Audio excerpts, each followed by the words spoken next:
2024.1 introduces new scheduling features, single sign-on improvements, updates to event handlers, and more.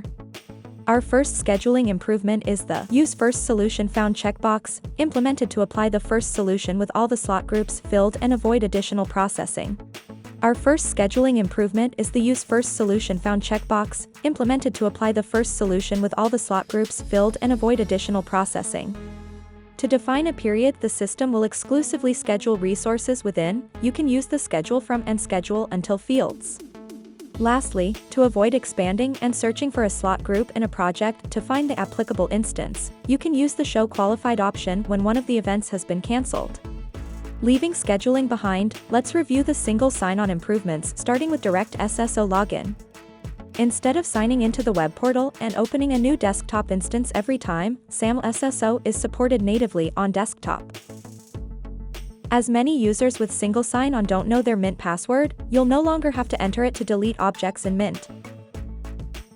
Previously, once the session login had expired, you could select Relogin and enter your password to renew your session. As part of the Single Sign-On SSO Improvement Initiative, you'll now have the option to terminate your session or return to the login screen. Additionally, we removed the automatic shutdown after relogin option from the System Options page.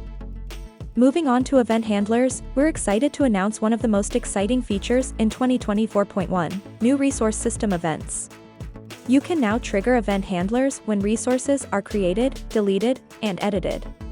These new events can help automate onboarding processes, ensure accidental resource deletion doesn't go unnoticed, and more. Additionally, we implemented two new actions, Continue Loop and Copy File. The Continue Loop action allows you to conditionally skip an iteration of the loop, for example, when an error occurs. Expanding the file action functionality already available, the new Copy File action can be used to create a copy of a file in a new location using an event handler. For our last event handler feature, we expanded the web service called Event functionality to allow receiving data in binary form instead of just text. For general improvements, we implemented the search text function within the Find Organization Nodes dialog to allow quicker and more complex searching. For more information on the 2024.1 features, visit your Mint manual.